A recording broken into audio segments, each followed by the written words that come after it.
உடலில் நோய் எதிர்ப்பு சக்தியுடன் வாழ வேண்டும் என்று டாக்டர் கௌதமன் அவர்கள் ஒவ்வொரு மூலிகையின் பயன்பாடுகளை நம்மிடையே தினமும் பகிர்ந்து கொண்டு வருகிறார்கள். அந்த வகையில் இன்றைக்கு எந்த மூலிகையின் பயன்பாடுகளை நம்மிடையே பகிர்ந்து கொள்ள வந்திருக்கிறார் என்பதை கவனிக்கலாம். நிகழ்ச்சியில் அடுத்த பகுதியாக வரவிருப்பது பல்லாண்டு வாழ்ந்திட.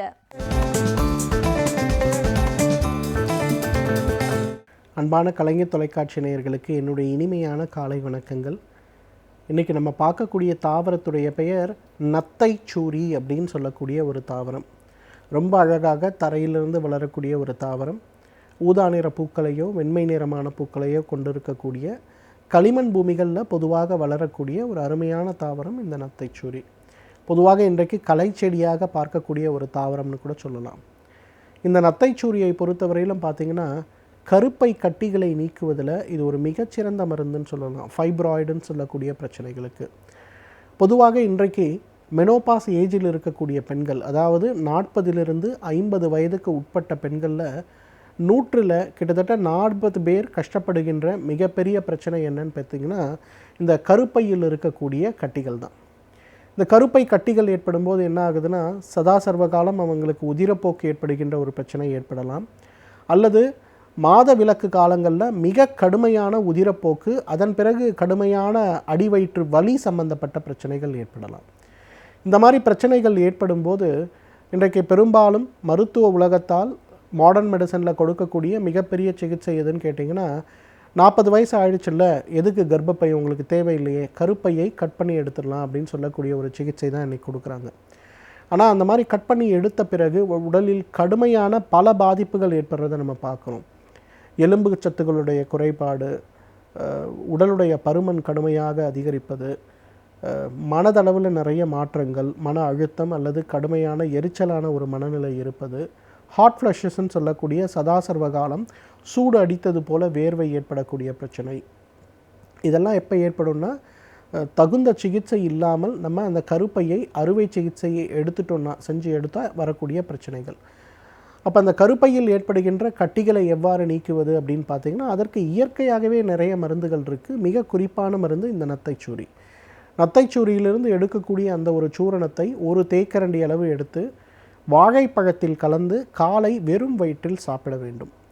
அதே போல் மாலை 6 மணிக்கு, அதாவது இரவு உணவுக்கு 2 அல்லது 3 மணி நேரத்திற்கு முன்பு ஒரு தேக்கரண்டி வாழைப்பழத்துடன் காலையில் வெறும் வயிற்றில் சாப்பிடணும்.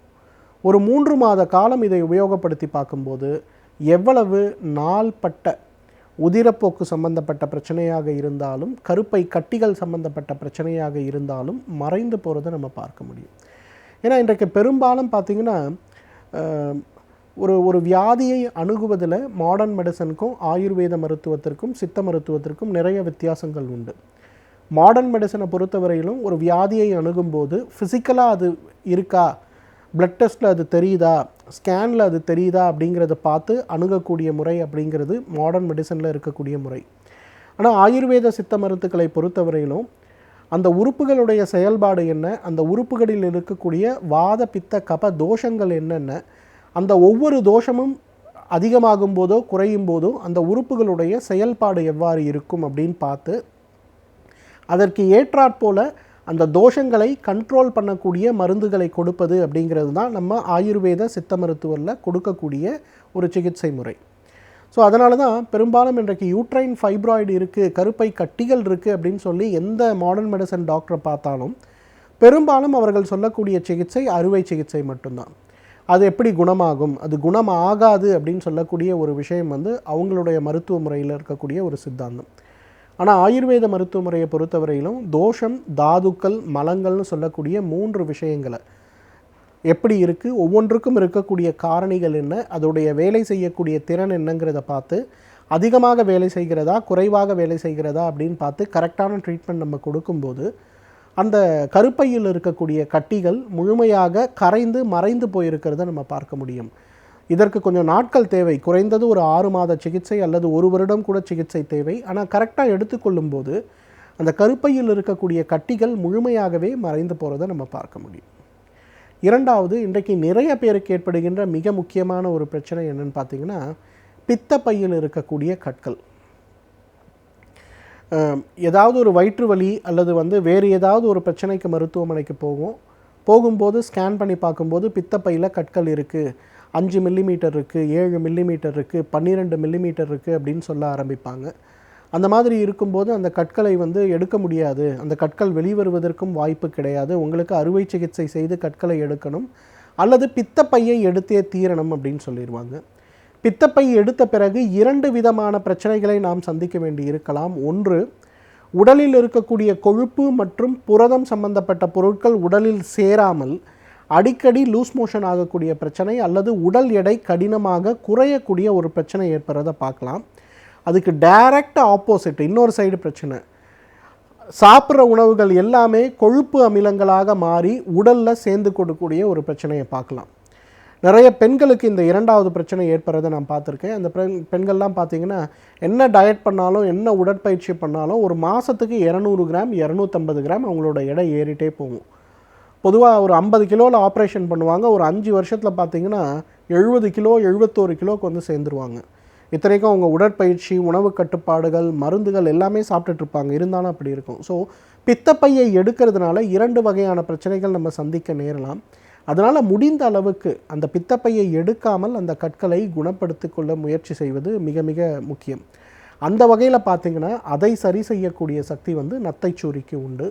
நத்தைச்சூரியை எரித்து எடுக்கக்கூடிய சாம்பல், பொதுவாக ஆயுர்வேத சித்த முறையில் என்ன பண்ணுவாங்கன்னா, மருந்துகள் எல்லா காலத்திலும் கிடைக்காத போது அந்த மருந்துகளை கிடைக்கிற சீசனில் கலெக்ட் பண்ணி எடுத்து ஒரு பெரிய பாத்திரத்தில் போட்டு உலர வைத்து அதை மூடி வைத்து அதுக்கு மேலே இன்னொரு பாத்திரம் வைத்து அதை சீலை செய்து அதை புடம் போடுவாங்க, அதாவது நெருப்புக்குள்ளே வச்சுருவாங்க.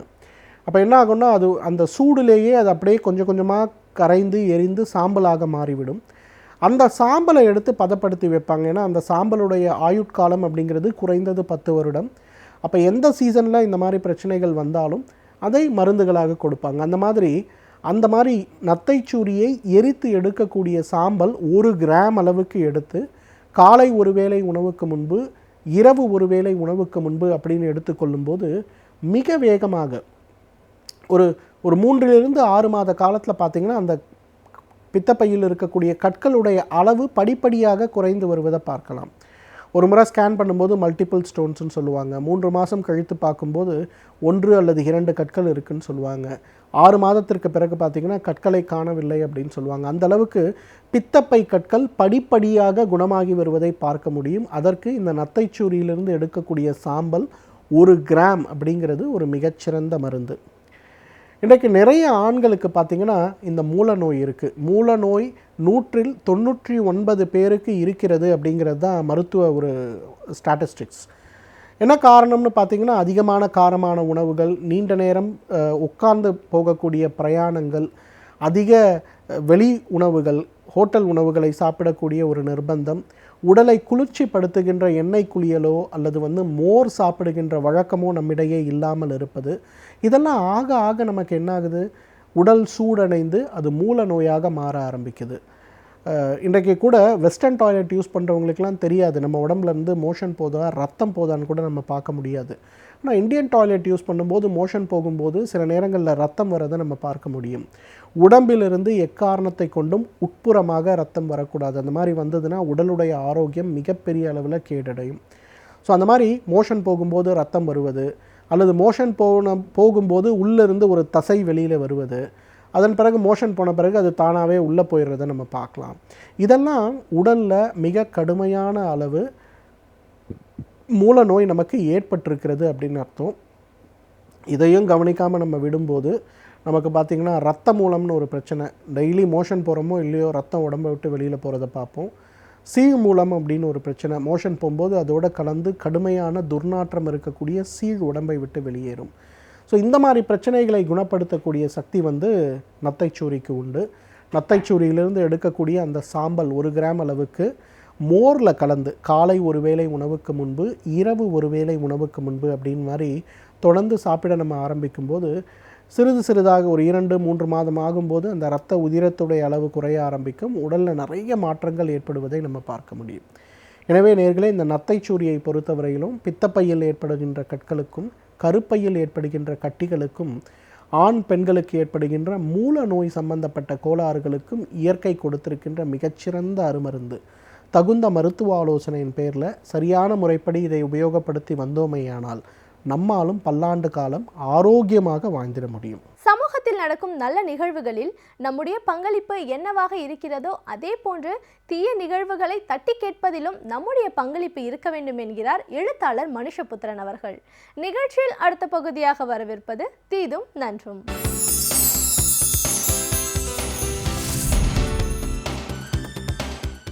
வணக்கம் நண்பர்களே, இன்னும் ஒரு இனிய காலை பொழுதில் தீதும் நன்றும் நிகழ்ச்சியில் உங்களை சந்திப்பதில் மிக்க மகிழ்ச்சி அடைகிறேன்.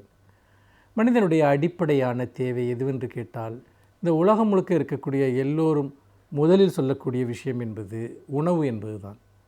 இதற்கு அடுத்துத்தான் எல்லா தேவைகளும். இந்த உலகில் ஒரு மனிதனால் ஒத்தி வைக்கவே முடியாத ஒரே ஒரு தேவை இருக்கும் என்றால் அது பசி, அதற்கான உணவு மட்டும்தான். அந்த வகையில் மனிதர்கள் உணவை தேடி அலைந்தது தான் நாகரிகங்களை உருவாக்கியது, பண்பாடுகளை உருவாக்கியது.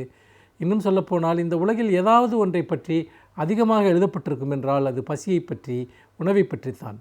இந்த பசியும் உணவும் தான் பல புரட்சிகளுக்கு காரணமாக இருந்திருக்கின்றன, பல சமூக மாற்றங்களுக்கு காரணமாக இருந்திருக்கின்றன, பல குற்றங்களுக்கு காரணமாக இருந்திருக்கின்றன, பல சமூக விடுதலைக்கு காரணமாக இருந்திருக்கின்றன. ஆகவே இந்த உலகத்தினுடைய அத்தனை செயல்பாடுகளும் பசியின் வழித்தடத்தில் நடத்தப்படுகின்றன. பசியின் உணவின் வழியில் அவை செல்கின்றன என்று சொன்னால் அதில் மிகை ஒன்றுமில்லை. அப்படிப்பட்ட உணவு என்பதை, அந்த உணவை சமச்சீரான வகையில் உற்பத்தி செய்து சமச்சீரான வகையில் விநியோகிக்கக்கூடிய ஒரு தன்மையை நாம் அடைந்திருக்கிறோமா என்பதுதான் இன்றைக்கு மிக முக்கியமான கேள்வி. ஏனென்றால் மிகப்பெரிய அளப்பெரிய சாதனைகளை எல்லாம் நாம் நிகழ்த்திவிட்டோம். நாம் ஒரே நேரத்தில் நூற்றுக்கணக்கான விண்கலங்களை ஏவுகிற அளவிற்கு அறிவியலில் முன்னேறி இருக்கிறோம். அதோடு மட்டுமல்ல, இன்றைக்கு கூட புதிய 7 கிரகங்களை கண்டுபிடித்திருப்பதாக நாசா அறிவிக்கிறது. இந்த அறிவிப்புகள் வெளிவருகிற, இந்த செய்திகள் வெளிவருகிற அதே சமயத்தில் இந்த உலகத்தில் கோடான கோடி மக்கள் பசியாலும் பட்டினியாலும் செத்து கொண்டிருக்கிறார்கள். எவ்வளவு பெரிய ஒரு முரண்பாடு இது! ஏன் மக்கள் பட்டினி கிடக்க வேண்டும்? ஏன் மக்களுக்கு உணவு கிடைக்கவில்லை? உணவு உற்பத்தி குறைந்து விட்டதா, அல்லது மக்களுக்கு உணவு கிடைப்பதில் வேறு சிக்கல்கள் இருக்கிறதா என்பதை பற்றி நாம் சிந்திக்க வேண்டும். இந்த உலகில் கிட்ட ஒவ்வொரு நாளும் ஆயிரக்கணக்கான மக்கள் இன்றைக்கு பட்டினியால் இறக்கிறார்கள் என்று புள்ளிவிவரங்கள் கூறுகின்றன. பல்லாயிரம் பல கோடி மக்கள் பட்டினி கிடக்கிறார்கள் என்று புள்ளிவிவரங்கள் கூறுகின்றன. அப்படிப்பட்ட ஒரு சூழ்நிலையில் இந்த பல கோடி மக்கள் பட்டினியில் சாகக்கூடிய இந்த அவல நிலைக்கு என்ன காரணம்? உணவு ஏன் அவர்களுக்கு கிடைக்கவில்லை என்பதுதான் அடிப்படையான கேள்வி. இந்த உலகத்தில் புள்ளிவிவரங்களின்படி பார்த்தால் ஒட்டுமொத்த மனிதகுலத்தினுடைய தேவையை தீர்க்கிற அளவிற்கான உணவு உற்பத்தியை விட இன்னொரு மடங்கு உணவு உற்பத்தி இங்கே நடக்கிறது. அதாவது ஒரு பாதி உணவு உற்பத்தி என்பது நீங்கள் நமக்கு தேவைப்படுவதை விட இன்னொரு மடங்கு இங்கு உணவு உற்பத்தி நடக்கிறது என்பதை புள்ளி விவரங்கள் சொல்கின்றன. ஆனால் இன்னொரு புறம் கோடிக்கணக்கான மக்கள் பட்டினி கிடக்கிறார்கள். அப்படி என்றால் இந்த உணவுப் பொருள்கள் என்னவாகின்றன என்பதுதான் மிக முக்கியமான கேள்வி. இந்த உலகத்தில் இருக்கக்கூடிய உணவு உற்பத்தியில் ஒரு வருடத்தில் கிட்டத்தட்ட 130 கோடி டன் உணவுப் பொருள்கள் வீணாகின்றன என்று இந்த புள்ளிவிவரம் சொல்கின்றன. அதாவது உற்பத்தி செய்யப்பட்டு மனிதர்கள் உண்ண வேண்டிய அந்த உணவில் 130 கோடி டன் உணவுப் பொருள்கள் வீணாவதாக அதிகாரப்பூர்வமான புள்ளிவிவரங்கள் கூறுகின்றன. இதனுடைய மதிப்பு என்பது சுமார் 50,70,000 கோடி ரூபாய். 50,70,000 கோடி ரூபாய் உணவுப் பொருள்களை நாம் ஒவ்வொரு ஆண்டும் இந்த மனிதகுலம், இந்த பூமியில் நாம் வீணாக்குகிறோம் என்று சொன்னால் அதில் என்ன ஒரு ஒரு ஒரு அவலநிலை அதில் ஒளிந்திருக்கிறது என்பதை நினைத்து பாருங்கள். இந்தியாவை பொறுத்த வரைக்கும் நீங்கள் பார்த்தீர்கள் என்றால் ஆண்டுதோறும் உற்பத்தி செய்யப்படக்கூடிய அந்த உணவுப் பொருள்களில் கிட்டத்தட்ட 1,00,000 கோடி அளவுக்கு டன் 1,00,000 கோடி ரூபாய் மதிப்புள்ள உணவுப் பொருள்கள் வீணாக்கப்படுகின்றன என்று புள்ளிவிவரங்கள் கூறுகின்றன. ஆனால் இந்தியாவில் 6 பேரில் ஒருவர் பட்டினியாக இருக்கிறார் என்றும் கூடவே இன்னொரு புள்ளிவிவரமும் சொல்லப்படுகிறது. ஒரு திட்டங்கள் என்பது தொலைநோக்கற்றவையாகவும், நம்முடைய மின் பயன்பாடு என்பது பல சமயங்களில் நம்முடைய ஆடம்பர தேவைகளுக்காக பயன்படுத்தப்படுகிறதே ஒழிய அடிப்படையான பொருளாதார வளர்ச்சிக்காக, பொருளாதார மேம்பாட்டிற்காக, உணவு உற்பத்தியை பாதுகாப்பதற்காக அது பயன்படுத்தப்படவில்லை என்பதை தான் நாம் பார்க்கிறோம். நீங்கள் சென்னை போன்ற பெருநகரங்களில் 24 மணி நேரமும் வேலை செய்யக்கூடிய பல ஒரு நிறுவனங்கள் இருக்கின்றன, தியேட்டர்கள் இருக்கின்றன, மல்டிப்ளெக்ஸ் போன்ற மிகப்பெரிய அளவிற்கான தியேட்டர்கள் இருக்கின்றன, ஷாப்பிங் காம்ப்ளெக்ஸ்கள் என்று சொல்லக்கூடிய மால்கள் இருக்கின்றன. இங்கே அது மட்டுமல்லாமல் பெருநகரங்களில் எல்லாம் மின் தேவைகளுக்கான பல்வேறு விதமான வசதிகள் செய்யப்பட்டிருக்கின்றன. ஆனால் கிராமப்புறங்களில் உற்பத்தி செய்த பொருட்களை பாதுகாத்து வைப்பதற்கு கூட எந்த விதமான வசதியும் இங்கு கிடையாது. அப்படி இருக்கிற போது நன்றாக நினைத்து பாருங்கள், 1/3 உணவுப் பொருட்கள் வீணாகின்றன என்று சொன்னால் அது எல்லாமே யாரோ ஒருவருடைய பசிக்காக செல்ல வேண்டியவை, மக்களுக்கு செல்ல வேண்டியவை. இது ஒரு புறம்.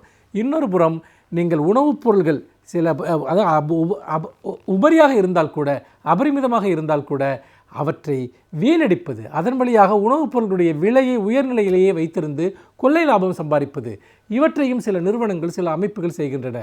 இது மேற்கு நாடுகளில் இது மிக மிக அதிகம். ஏனென்றால் நான் பல செய்திகளை படித்திருக்கிறேன்.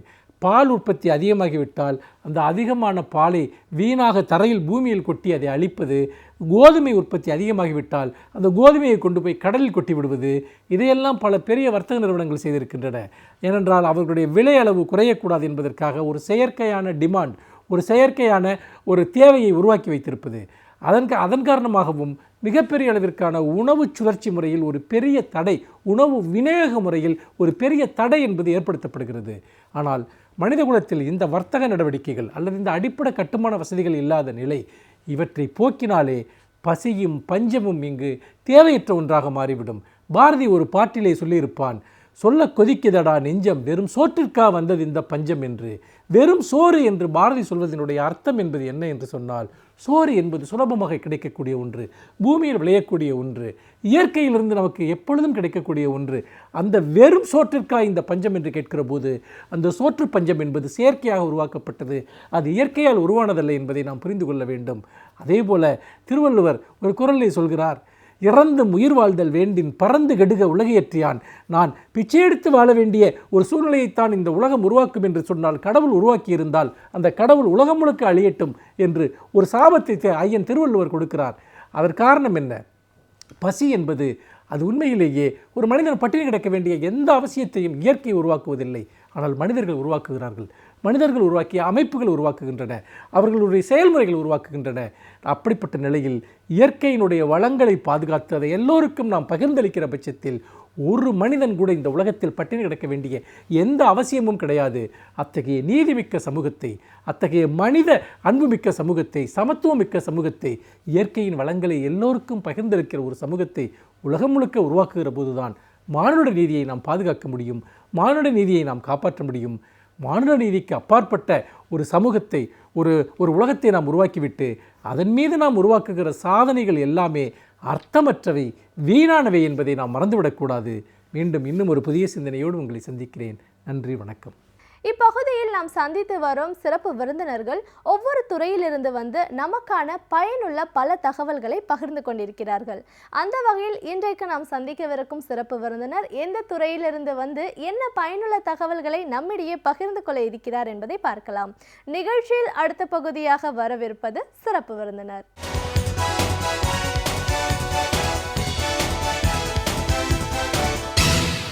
வணக்கம் நேயர்களே, விடியலை வா நிகழ்ச்சியின் சிறப்பு விருந்தினருக்கான நேரம் இது. இன்றைய சிறப்பு விருந்தினர் முகம் மற்றும் தாடை அறுவை சிகிச்சை நிபுணர் டாக்டர் சண்முகப்பிரியன். ஒரு மருத்துவரா இன்னைக்கு முகம் சீரமைப்பு அப்படிங்கிறது எவ்வளோ முக்கியம், பிறவியிலேயே எந்த மாதிரியான ஒரு குறைபாடுகள் வர்றதுக்கெல்லாம் வாய்ப்பு இருக்கு, இன்னைக்கு இருக்கிற சிகிச்சை முறைகள் என்னென்ன, இப்படி பல விஷயங்களை நம்ம டாக்டர் கிட்ட கேட்டு தெரிஞ்சுக்கலாம். வணக்கம் டாக்டர். ஒரு முகம் மற்றும் தாடை அறுவை சிகிச்சை நிபுணராக எங்கள் நிகழ்ச்சிக்கு முதல்ல உங்களை நாங்கள் வரவேற்கிறோம் சார்.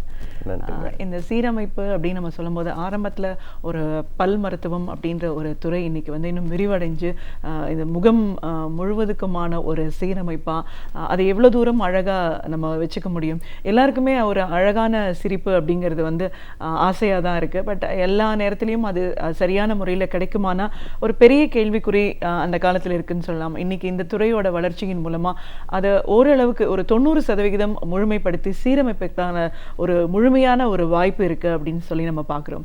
இந்த சீரமைப்பை பற்றி பேசும்போது பொதுவாக பிரச்சனைகள், குறைபாடுகள் அப்படிங்கிறது எப்பொழுது ஆரம்பிக்கும்? பிறவி குறைபாடுகள் ஒரு பக்கம் இருந்தாலும் அதையும் தாண்டி என்ன மாதிரியான ஒரு பிரச்சனைகள் வரலாம், அதற்கான ஒரு சிகிச்சை வரும்போது அதை எந்த அளவுக்கு சரி செய்யறதுக்கான ஒரு வாய்ப்புகள் இன்னைக்கு இருக்குது, இது எல்லாத்த பற்றியுமே எங்கள் நேயர்களோட இன்னைக்கு நீங்கள் முழுமையாக பகிர்ந்துக்கணும் சார். முதல்ல இந்த முகம் மற்றும் தாடை சீரமைப்பு இந்த துறை பற்றி சொல்லும்போது இந்த துறை முழுமையாக எந்த விஷயங்கள் எல்லாம் உள்ளடக்கியதாக இருக்குது? முதல் பல் மருத்துவம் என்பதே 7 வகையாக பிரிப்படுது. சரி, ஒன்று ஓரல் மெடிசன் அண்ட் ரேடியாலஜின்னு சொல்லுவோம். அதில் பல் காண்பிப்பு, அப்புறம் அதோடைய எக்ஸ்ரே எடுத்து பார்க்குற விதம்.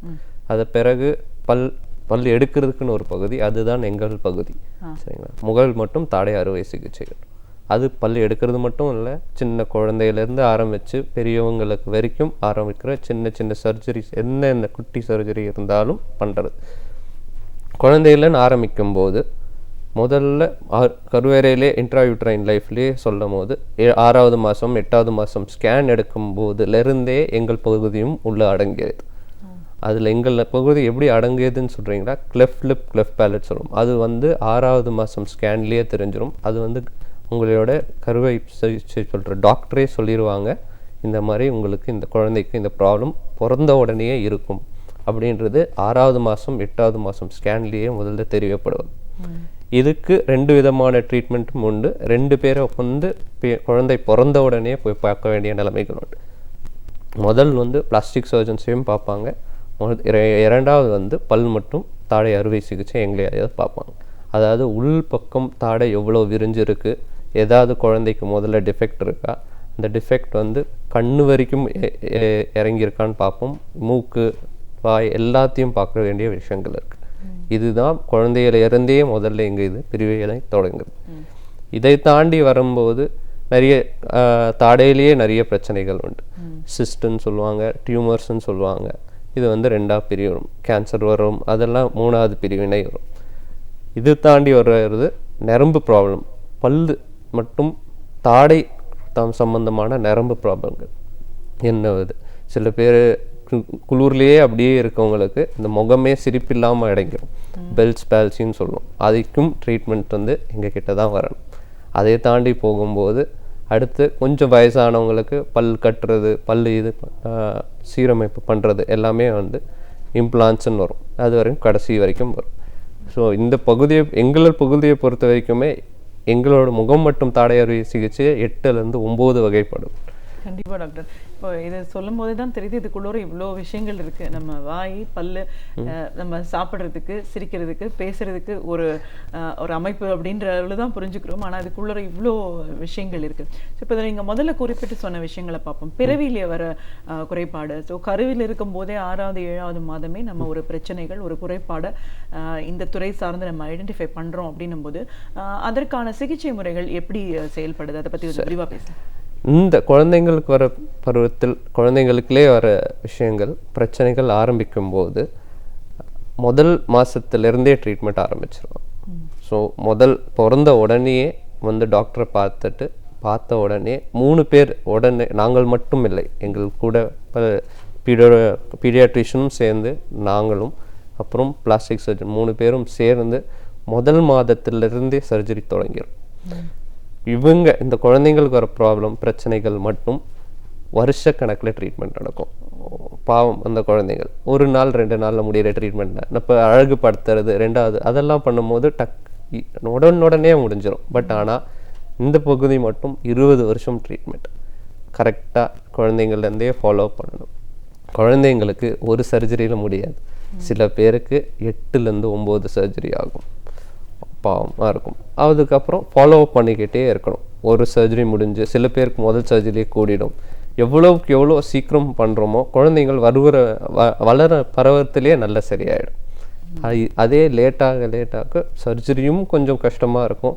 முக அமைப்பு சரிப்படுத்துறதும் ரொம்ப கஷ்டமாக இருக்கும். ஸோ எந்த விதத்தில் தெரிகிறதோ எவ்வளோ சீக்கிரம் டாக்டர்கிட்ட அணுகுறாங்களோ அவ்வளோ சீக்கிரம் எல்லாத்தையுமே சரிப்படுத்த முடியும். இப்போ இந்த குறைபாடு எதனால் ஏற்படுது? இது ஹெரிடிட்டரின்னு நம்ம சொல்லுவோமா, இல்லைன்னா வேறு ஏதாவது பிரச்சனையா? அந்த ப்ராப்ளம் வந்ததுக்கப்புறமா நீங்கள் ட்ரீட்மெண்ட்டும் ப்ராசஸ் ரொம்ப எலாபரேட் ப்ராசஸ் அப்படின்னு சொல்கிறீங்க. அவங்களால இயல்பாக பேச முடியுமா, அழுக முடியுமா, எந்த பிரச்சனையும் இல்லாமல் இருக்கிறதுக்கான வாய்ப்பு இருக்கா? குழந்தை பருவத்தில் இந்த பிரச்சனை பொறுத்தவரை பெருசாக எதுவும் டிஃபிகல்ட்டி குழந்தை வயசுலேயே எதுவும் தெரியாது. 2 வருஷம் கழித்து அவங்க பேசும்போது அவங்களுக்கு இந்த வாய்ஸஸ் கொஞ்சம் கிளியராக வராது. ஃபோனடிக்ஸ்ன்றது கொஞ்சம் கிளியராக வராது. சாப்பிடும்போது மூக்கு வழியாக வரும், அந்த பிரச்சனைகள் வரும். இதை வந்து முதல்லையே சரிப்படுத்த முடியும், பண்ண முடியாதுன்றதுல இதுக்கு ஹெரிடிட்ரி தான் ரீசன்ஸும் கிடையாது. ஜெனட்டிக் சேஞ்சஸ் சின்ன வயசில் குறைவரையிலேயே ஏதாவது ஃபியூஷன் ஆஃப் போன்ஸ்ன்னு சொல்லுவோம், அது நடக்காமல் போகிறது தான். நிறைய ஜீன்ஸ் தெரப்பி நிறைய இது இன்னும் ஆராய்ச்சியிலே தான் நிறைய ஸ்டடீஸ் உண்டு. இதுதான் இன்னும் கன்ஃபார்ம்டாக யாருமே சொல்ல முடியாது. 2 விஷயம், இந்த குழந்தைங்களுக்கு வர ப்ராப்ளமோ நரம்பு ப்ராப்ளமோ இதுதான் குறிப்பிட்ட பிரச்சனைகள் எதுவுமே கிடையாது. இன்னும் ஆராய்ச்சியிலே தான் இருக்குது. கிளெஃப்ட்ன்றதும் இது இருக்குது. நிறைய ஆராய்ச்சிகள் உள்ள டெப்த்தில் இறங்கி பண்ணாலும் வந்த பிறகு என்ன பண்ணுறதுன்னு தான் நிறைய பேர் யோசிச்சுட்டு இருக்காங்க தவிர வர்றதை தடுக்கிறதுக்கு இன்னும் முயற்சிகள் எதுவும் வரலை.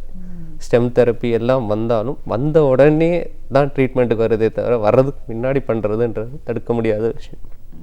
இப்போ முன்னாடி இருந்ததுக்கும் இப்போ இருக்கிற டெக்னாலஜி இந்த மருத்துவ முறைக்கும் என்ன வேறுபாடு? இப்போ இதே அன்னப்பிழவு வந்து அந்த நாள்ல இருந்து நம்ம பார்க்குறோம். அப்போ இருந்த சிகிச்சை முறைக்கும் இப்போ ஒரு பிறந்த குழந்தைக்கு இப்படி ஒரு அன்னப்பிழவு இருந்ததுன்னா அது சரி பண்ணுற சிகிச்சை முறைக்கும் என்ன வேறுபாடு இருக்கு? பெரிய வேறுபாடு இல்லைன்றதான் நான் சொல்லுவேன். ஆனால் அட்வான்சஸ் நிறைய நடந்திருக்கு. இப்போது முதல்ல இருந்தே இப்போ பீரியட் ஆஃப் சர்ஜரி அது எல்லாருமே இன்னும் அது ஒரு 100 வருஷமாக எப்படி நடந்ததோ இப்போ அதே மாதிரி தான் நடந்துகிட்ருக்கு. டெக்னிக் ஆஃப் சர்ஜரி, எலும்பை ஈஸியாக நகர்த்துறது, டிஸ்ட்ராக்ஷனுன்னு வந்திருக்கு. இதெல்லாம் வந்து ரொம்ப அட்வான்ஸ்டாக இப்போ கண்டிப்பாக மூட முடியும். எவ்வளோ பெரிய டிஃபெக்டாக இருந்தாலும் மூட முடியும் என்றது கண்டிப்பாக சொல்ல முடிய விஷயம். முன்ன இருக்கும்போது இவ்வளவு தான் பண்ண முடியும், இவ்வளோ தான் அந்த ரெஸ்ட்ரிக்ஷன்ஸ் தாண்டி இப்போ கண்டிப்பாக பண்ண முடியும். எவ்வளோ பெரிய டிஃபெக்டாக இருந்தாலும் பண்ண முடியும். அமைப்பு பெருசாக மாறலனாலும் கண்டிப்பாக ஒழுங்காக பேச வைக்க முடியும், கண்டிப்பாக சாப்பிட வைக்க முடியும். அந்த டிஃபெக்டை கண்டிப்பாக க்ளோஸ் பண்ணுற அளவுக்கு திறமைகள் உண்டு. ஓகே, முதல்ல பேசும்போது சொன்னீங்க இந்த ஜாஸ் பற்றி. அதில் நிறைய பிரச்சனைகள் இருக்கிறத பார்க்குறோம். இந்த முகத்தை வந்து சரியான முறையில் காமிக்கிறதோட முக்கியமான பகுதியாகவே நம்மளோட ஜாஸ் இருக்குது. இதில் நிறைய பேருக்கு உள்ள அடங்கியிருக்கு, இல்லை வெளியே வந்திருக்குன்னு அமைப்பாக இல்லைன்னு நிறைய பிரச்சனை சொல்கிறாங்க. இதை எந்த அளவுக்கு நம்ம சரி பண்ண முடியும் முழுமையாக? இப்போது இந்த ஆர்த்தோக்னாத்திக் சர்ஜரின்னு சொல்லுவோம், அதாவது இந்த சீரமைப்பு சர்ஜரின்றது. இந்த சீரமைப்பு சர்ஜரி வந்து எல்லா விதத்திலும் எப்படிப்பட்ட முகமும் மாற்ற முடியும். அது வந்து கண்டிப்பாக எப்படி இருந்தாலும் மாற்ற முடியும். இப்போ பிடிக்கலன்ற விஷயத்தை வந்து தான் டாக்டர் தேடி வரோம். ஒரு பேருக்கு நிறைய பேருக்கு பார்த்திங்கன்னா கீழ்த்தாடை ரொம்ப முன்னாடி இருக்கும், இல்லை மேல் தாடை ரொம்ப சின்னதாக பின்னாடி இருக்கும். இப்போ அதுக்கான ட்ரீட்மெண்ட்ஸ் வந்து ரொம்ப அதிகமாக இருக்குது. கண்டிப்பாக பண்ண முடியும். என்ன நினைக்கிறாங்களோ அவங்க என்ன பண்ணணும்னு நினைக்கிறாங்களோ கண்டிப்பாக பண்ண முடியும். பண்ண முடியாதுன்றது இப்போ எதுவுமே இல்லை. சீரமைப்புன்றது கண்டிப்பாக பண்ண முடியும். ஏஜ் க்ரைட்டீரியா மட்டும்தான் ரொம்ப இம்பார்ட்டண்ட். 15 வயசுக்கு மேலே உடனே வந்து சர்ஜரி பண்ண அவங்களுக்கு கண்டிப்பாக சூப்பராக இருக்கும். அதுவே தாண்டி 20லேருந்து 25 கிட்ட போகும்போது அந்த ரேட் ஆஃப் சர்ஜரி பண்ணி அவங்க ரிட்டென்ஷன் பீரியட் சொல்லுவோம், ரொம்ப நாளாக தங்க வேண்டிய விஷயம் தங்காமல் போகும். கரெக்டான டைமில் சர்ஜரி பண்ணுறது, கரெக்டான டைமில் டாக்டர் பார்க்குறது. 10 வயசுலேருந்தே அவங்க வந்து இந்த பிரச்சனை பண்ணாங்கன்னா சர்ஜரியே இல்லாமல் பண்ணுறது கூட வாய்ப்புகள் இருக்குது. பேலன்ஸ் ஃபோர்ஸஸ்லாம் கொடுத்து பல்லை வச்சே கரெக்ட் பண்ண முடிய வாய்ப்புகள் இருக்குது. ஆனால் சர்ஜரியும் ஒரு சில விஷயங்கள் நிறைய எலும்பு எவ்வளோக்கு எவ்வளோ முன்னாடி இருக்கோ சர்ஜரி இல்லாமல் பண்ண முடியாது. சர்ஜரி வந்து அந்த அளவுக்கு கீழ்த்தாடை மட்டும் பின்னாடி இழுக்கலாம், மேல் தாடையை மட்டும் முன்னாடி இழுக்கலாம். சின்ன மட்டும் கரெக்ட் பண்ணணுன்னா இந்த பகுதியை மட்டும் கரெக்ட் பண்ண முடியும். இந்த செக்மெண்ட் மட்டும் கரெக்ட் முன்னாடி பகுதி மட்டும் கரெக்ட் பண்ணணும்னு நினச்சாலும் பண்ண முடியும். பின்னாடி பகுதி மட்டும் இந்த ஒரு பக்கம் உள்ள சிசர்ஸ் பைட்டுன்னு சொல்லுவோம், ஒரு பக்கம் மட்டும் உள்ளே இருக்கும், ஒரு பக்கம் கரெக்டாக கடிப்பாங்க. அந்த மாதிரி விஷயங்கள் கூட நல்லா பண்ண முடியும். ஒரு பக்கம் மட்டும் தாடை தகுந்து வச்சு அதுக்கு ஏற்ற மாதிரி கரெக்ஷன்ஸ் பண்ண முடியும். ட்ரீட்மெண்ட்ஸ் வேரியேஷன்ஸ் நிறைய வந்துருச்சு. பண்ண முடியாததுன்றது இப்போ எதுவுமே கிடையாது. கண்டிப்பாக பண்ண முடியும். முகம் மற்றும் தாடை அறுவை சிகிச்சையில் என்ன வேணால் பண்ண முடியும். சரி, நல்ல சிரிப்பு கண்டிப்பாக கொடுக்க முடியும். அதான் அக்செப்டன்ஸை பொறுத்து இருக்குது. இப்போ எல்லா பொண்ணுங்களுக்கும் நிறைய பசங்க வயசு இதுக்கு வந்து ஜாஸ் ரிலேட்டட் ப்ராப்ளம்ஸ் ஏகப்பட்டது இருக்குது. சில பேருக்கு சிரிக்கும் போதே ஈரெல்லாம் ஃபுல்லாக தெரியுதுன்றது இருக்குது. அந்த சிரிப்பு கல்யாணம் வரைக்கும் தடுப்பாடுகள் வந்து கேள்விப்பட்டுலாம் பண்ணியிருக்கோம். சிரிப்பை அழகுபடுத்தி கல்யாணம் பண்ணுறதெல்லாம் சந்தோஷமாக இருக்கும். நாங்களும் போய் பார்க்கும்போது எங்களுக்கும் அந்த பொண்ணுக்கு நடக்கும்போது ரொம்ப சந்தோஷப்பட்டுலாம் பண்ணியிருக்கோம். அதோட எஃபெக்ட் ரொம்ப ரொம்ப நல்லாயிருக்கும். ரொம்ப அழகாக பண்ணலாம். ரொம்ப ஈஸியான சர்ஜரி, பெரிய காம்ப்ளிகேஷன்ஸே இல்லாத சர்ஜரி. எல்லா சர்ஜரியும் ஒரு சில காம்ப்ளிகேஷன்ஸ் உண்டு. இந்த சர்ஜரியை பொறுத்த வரைக்கும் பெரிய காம்ப்ளிகேஷன்ஸ்லாம் கிடையாது, உண்டு. ஆனால் பெரிய அளவில் எதுவுமே என்ன அமைப்பும் எதுவுமே இல்லை. அவங்களோட வாய்ஸ் சேஞ்சஸ், அவங்களோட சாப்பிட்ற விதம் எதுவுமே மாறாது. நல்லா அழகாக வாய் உள்ளேயே சர்ஜரி பண்ணி வெளியே ஒரு எந்த விஷயமும் வெளியில் ஒரு தோற்றம் கூட தெரியாமல் அழகாக பண்ணலாம். இப்போ இதுலேயே தான் ஒரு கேள்வி இருக்குது. இப்போ இது எல்லா சர்ஜரிலையுமே நம்ம ரிஸ்க் ஃபேக்டரை பற்றி பேசுகிறோம். இதில் வந்து எந்த அளவுக்கு நமக்கு சரியாக நம்ம இது எதையுமே பண்ணாமல் இருந்தால் கூட இந்த பிரச்சனையோடு இருந்திருக்கலாம். பட் இது பண்ண போயிட்டு இப்படி ஆயிடுச்சு அப்படி ஆயிடுச்சுன்னு ஒரு இடத்துல நம்ம சொல்கிறத பார்க்குறோம். போன் சம்மந்தமாலாம் நிறைய பார்த்துருப்போம். இப்போ இதில் நீங்கள் சொல்லியிருக்கீங்க முன்னாடியே நரம்போட கனெக்டட் இருக்குது, பேச்சு, ஃபுட். இப்போது முகத்தில் முக்கியமான பகுதிகளோட செயல்பாடுகள் அடங்கிய ஒரு சர்ஜரியாக இருக்கும் போது ஒரு சர்ஜரிக்கு அப்புறம் எந்த அளவுக்கு அஷூரன்ஸ் கொடுக்க முடியும் இது முழுமையான ஒரு இதுக்கு கரெக்டான பதில் சொல்லணும்னா எல்லாருமே அழகாக இருக்கணுன்றது ரொம்ப முக்கியமான இது. அது ஒரு மேஜர் க்ரைட்டீரியா. பண்ண உடனே காம்ப்ளிகேஷன்ஸே வராத சர்ஜரிஸ் எதுவுமே கிடையாது. சின்ன சர்ஜரி எதுவாக இருந்தாலும் பெருமையாக சொல்லக்கூடிய விஷயம் என்னென்னா எங்களுக்கே டெத் சர்டிஃபிகேட் சைன் பண்ணுற அளவுக்கு உரிமை கொடுத்துருக்காங்க மருத்துவம் இது. அதுவே ஒரு கடந்த 2 வருஷமாக தான் எங்கள் சர்ஜரியில் எந்த காம்ப்ளிகேஷன்ஸ் வந்தாலும் இதுவே கடந்த 2-3 வருஷமாக தான் நடந்திருக்கு. இது வரைக்கும் கிடையாது. சரிங்களா? ஸோ அந்த விஷயம் வரும்போது காம்ப்ளிகேஷன்ஸே இல்லாமல் எதையுமே பண்ண முடியவே முடியாது. அந்த அக்செப்டன்ஸ் கொஞ்சம் வேணும். நிறைய பேர் எடுத்த உடனே நான் அழகாகணும், ரித்திக் ரோஷன் ஆகணும், அவங்கள மாதிரி ஆகணுன்றது எண்ணங்கள் உண்டு. யாருக்குமே தப்புன்னு சொல்லவே முடியாது. அந்த தப்புன்றதும் சொல்ல முடியாது. அந்த அழகை அவங்க அக்செப்ட் பண்ணிக்கணும். ஸோ நாங்கள் சர்ஜரின்னு சொல்லும் போதே ரொம்ப ரொம்ப மோசமாக இருக்கிற பேஷண்ட்ஸ்க்கு தான் சர்ஜரி சஜஸ்ட் பண்ணும். ஒரு விதத்தில் கரெக்ட் பண்ண முடியுது, பல்லு வரிசையிலே கரெக்ட் பண்ண முடியுதுன்னா அந்த விதத்திலே அங்கேயே நிறுத்துறது பெட்டர். பெருசாக இதுக்குமே ஆல்ட்ரேஷன் ஆஃப் நேச்சுரல் கெலாமிட்டிஸ் பண்ணும்போதே நேச்சுரலாக இருக்கிறத நம்ம மாற்றும் போதே அந்த complications patients has to accept. நான் அது இல்லைன்னு சொல்கிறதுக்கே இல்லை. பட் ஆனால் இந்த சர்ஜரி பொறுத்த வரைக்கும் ரிஸ்க்குன்றது ஒன்றும் பெருசாகவே எதுவுமே கிடையாது. எதுவுமே ரத்தம் எதுவும் இல்லை, பெரிய நரம்புகள் இன்வால்வ் பண்ணாத சர்ஜரி தான். கொஞ்சம் ரிஸ்க் இருக்குது, இல்லைன்னு சொல்ல மாட்டேன். சாப்பிட்றதுக்கு சில பேருக்கு வாய்ஸ் பேஸ் கொஞ்சம் கம்மியாகும். முன்னாடி இருக்கிறத நம்ம பின்னாடி செட் பண்ணும்போது கொஞ்சம் முழுங்கிறது கொஞ்சம் கஷ்டமாக இருக்கும். ஆனால் அதை பொறுத்த வரைக்கும் அது ஒரு பெரிய காம்ப்ளிகேஷனாக தெரியாது. நாங்கள் ஒரு 200-300 சர்ஜரி பண்ணதில் காம்ப்ளிகேஷன்ஸுன்னு வந்தது உண்டு. பட் அமைப்புகள் அக்செப்ட் பண்ணுற விதங்கள் நிறைய பேர் வந்து ஒரு 2-3 பேருக்கு நீங்கள் கல்யாணம் பண்ணும்போது அந்த சந்தோஷம் அவங்களே வந்து எங்களுக்கு இன்விடேஷன் கொடுப்பாங்க. அந்த சந்தோஷம் அதிகமாக ரொம்ப நல்லாயிருக்கும். அமைப்பு மாற ரொம்ப ரொம்ப அழகாக இருக்கும். சரி, அது அக்செப்டன்ஸ், பேஷண்ட்ஸோட அக்செப்டன்ஸுன்றது எப்பயுமே அவங்க சைடில் தான் இருக்குது. எங்கள் சைடு நாங்கள் எப்போவுமே நாங்கள் சாப்பிட்றது அதை எல்லாமே யோசித்து தான் சர்ஜரி பண்ணுவோம். சும்மா எடுத்துன்றது பண்ணவே முடியாது. இவங்களுக்கு இவ்வளோ தான் சர்ஜரி பண்ணுறதும் ஒரு லிமிட் இருக்குது. எல்லாத்தையுமே பின்னாடி தள்ளணுன்ற அந்த லிமிட்டை தாண்டி சர்ஜரி பண்ணவே முடியாது. எல்லாத்துக்குமே ஒரு லிமிட்டேஷன்ஸ் உண்டு. Acceptance part is always on the patients side. Most of the patients accept. நிறைய பேஷண்ட்ஸ் ஒத்துக்கவே மாட்டாங்கன்னு இல்லை. ஏன்னா அவங்களுக்கு வந்து வர பிரச்சனைகள் அதிகமான பிரச்சனைகளோட தான் உள்ளே வருவாங்க. வெளியே போகும்போது ரொம்ப சந்தோஷமாக தான் போயிடும். பற்கள் பற்றி பார்க்கும்போது இதில் அழகியல் சார்ந்த நிறைய விஷயங்கள் இருக்குது. ஃபேஷியல் நம்ம சொல்ல வரும்போது இது சீராக வைக்கிறதுக்காக ஒரு இது எல்லாருமே அது ஒரு அவேர்னஸ் வந்துருச்சு.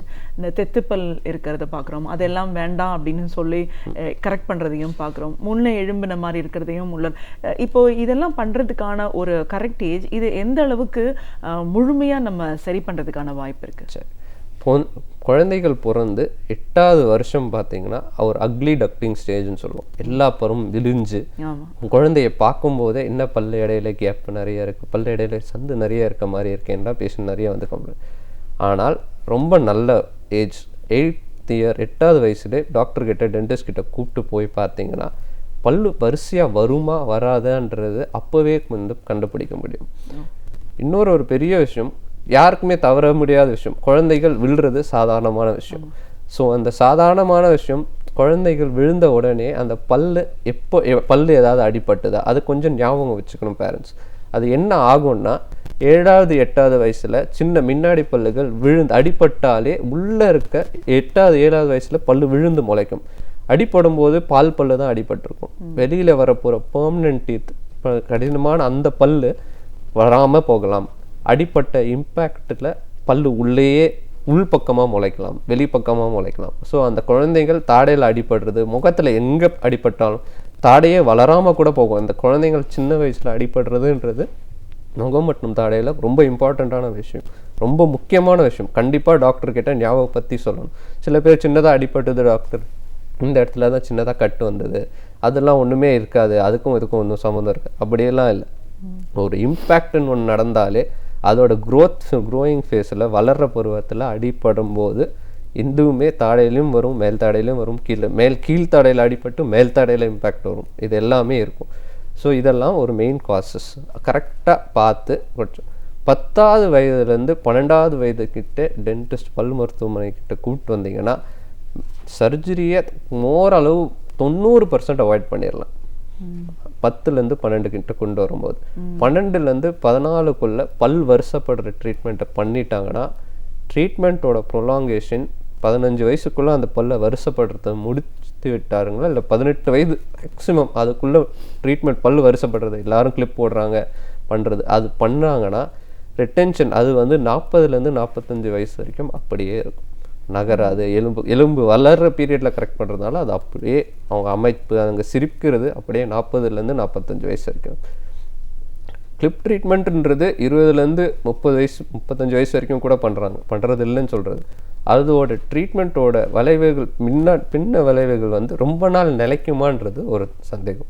ஆனால் அதுவே 18 வயசுக்குள்ளே இந்த கிளிப் ட்ரீட்மெண்ட்லாம் கரெக்டாக முடிச்சு வளர்கிற டைம், அதாவது அவங்க காலேஜ் போகிறதுக்கு முன்னாடியே ட்ரீட்மெண்ட் முடித்தாங்கன்னா ரொம்ப அழகாக அப்படியே அந்த வருஷப்படுத்தினது அப்படியே இருக்கும் ஒரு 40லேருந்து 45 வரைக்கும். அதுக்கப்புறம் திருப்பி ஏதாவது ஒரு ப்ராசஸ் அப்படின்னு வர வேண்டி இருக்குமா? அது க்ரோயிங் ஃபேஸ். எலும்பு எப்பவுமே எலும்புன்றது வந்து எப்பயுமே மாற்றல் வந்துகிட்டே இருக்கும், மாற்றம்ன்றது கண்டிப்பாக இருந்துக்கிட்டே இருக்கும். நம்ம கடிக்கிறது, நம்ம ஈட்டிங் ஹேபிட்ஸ் எதுக்கும் ஒரு ஃபோர்ஸ் கொடுத்துக்கிட்டே இருக்கும். ஒன்று எலும்பு விட்டு கொடுக்கும், ஒரு பக்கம் எலும்பு வளரும், அது எப்பவுமே இருக்கிறதுனால எலும்பு சேஞ்சஸ் உண்டு. அப்பவும் அலைன்மெண்ட் இருக்குது, நிறைய விதமாக ஃபில்லிங்ஸ்லேயே கரெக்ட் பண்ணுற மாதிரி இருக்குது.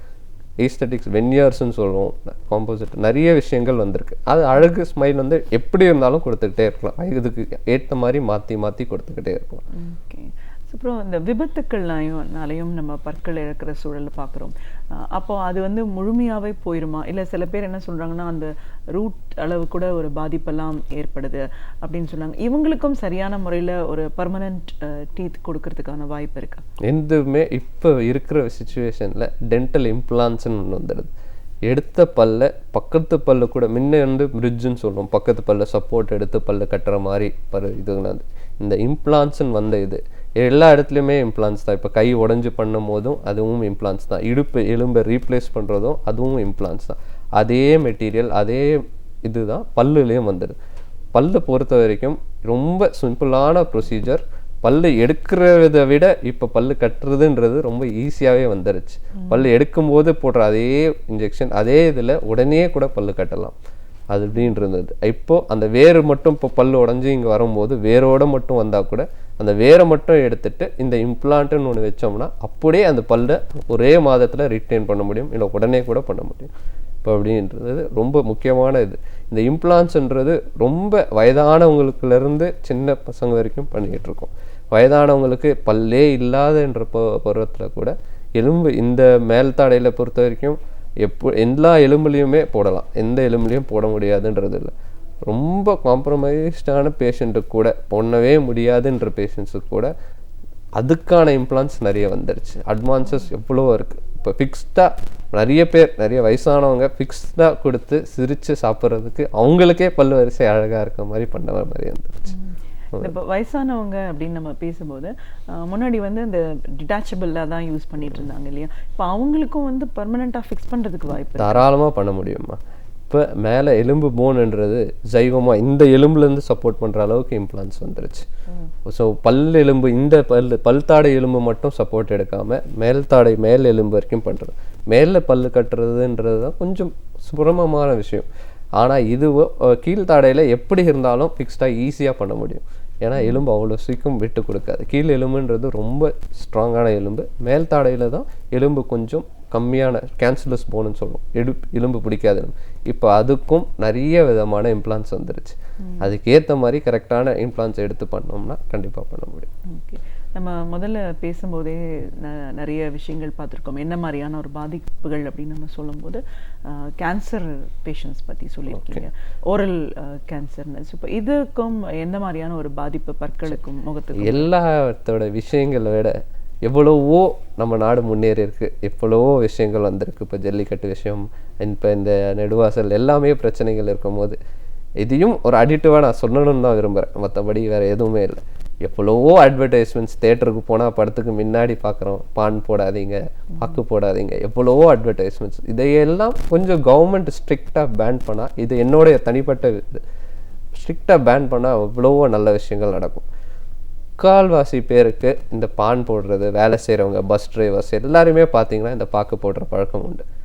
பாக்கும் சிகரெட்டும் எப்பயுமே ரெண்டும் கலக்கும் போது, சிகரெட்டுன்றது ஒரு சூடு, அதே பான்ன்றது இரிட்டேஷன் ஃபார் த கம்ஸ்ன்னு சொல்லுவோம். இது ரெண்டுமே எப்பயுமே ஒரு விஷயம் நேச்சுரல் தாண்டி பண்ணும் போது பிரச்சனை தான்.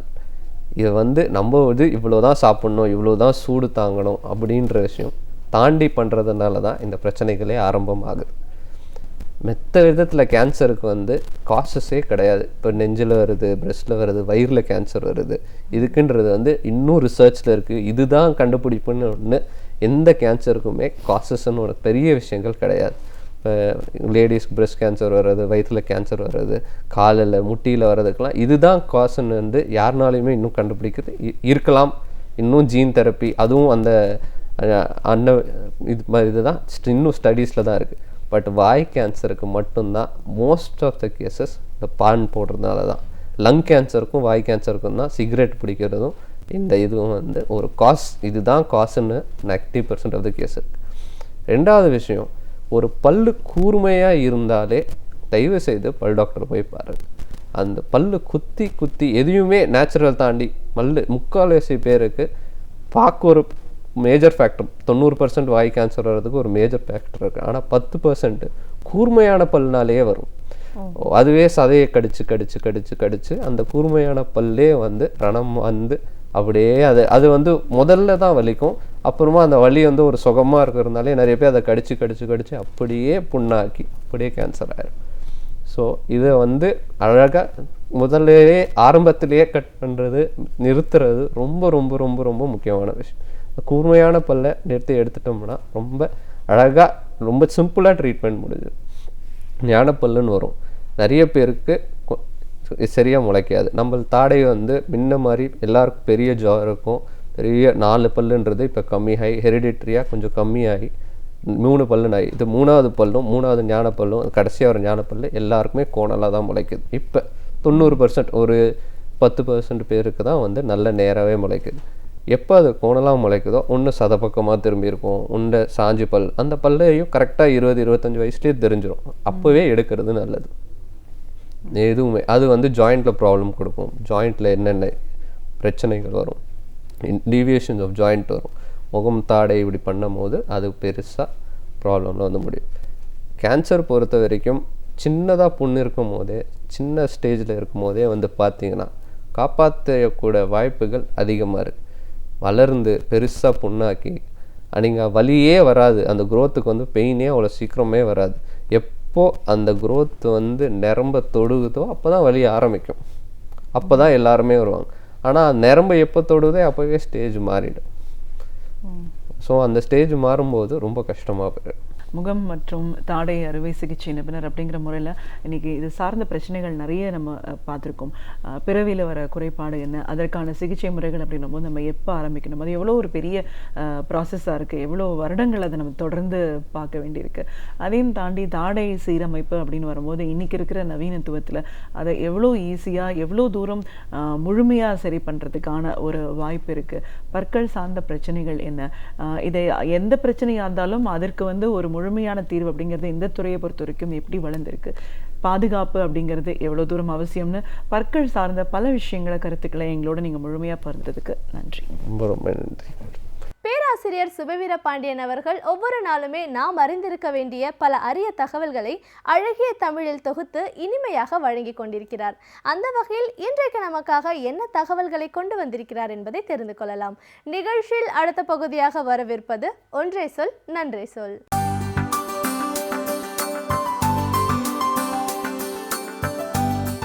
அனைவருக்கும் என் அன்பு வணக்கம். இது ஆடி மாதம் அல்ல, கார்த்திகை. ஆனால் காற்று என்னவோ ஆடி மாத காற்றாகத்தான் அடிக்கிறது.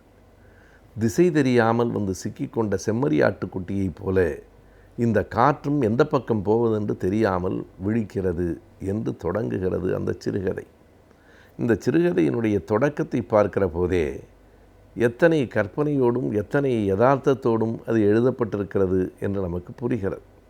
இந்த கதையை எழுதியவர் தமிழ்நாட்டின் புகழ்பெற்ற எழுத்தாளர்களில் ஒருவரான மேலாண்மை பொன்னுச்சாமி.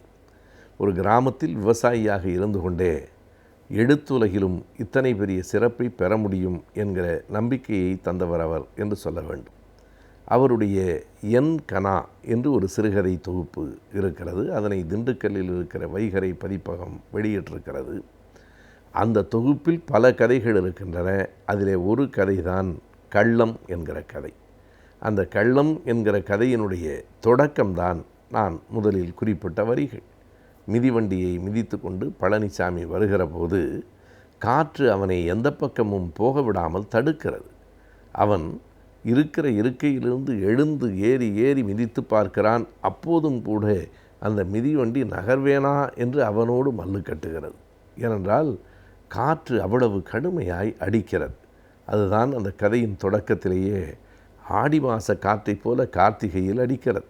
இப்போதெல்லாம் கால பருவநிலை மாறிக்கொண்டே தான் இருக்கிறது.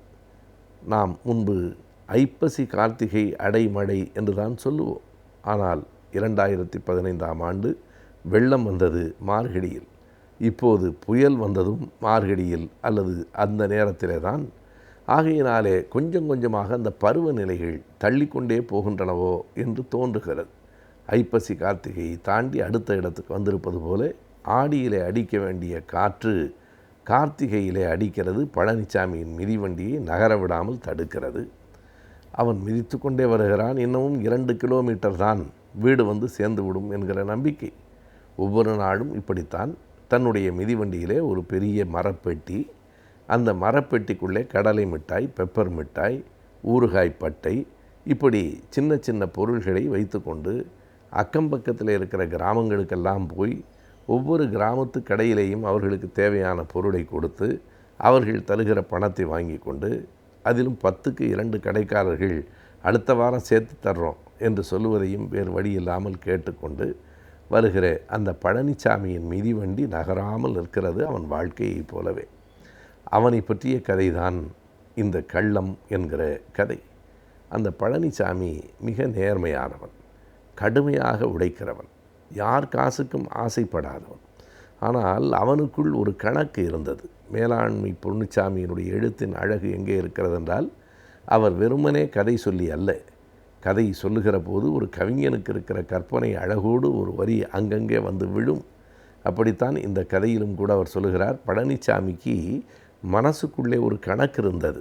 எப்படி இருந்தது தெரியுமா?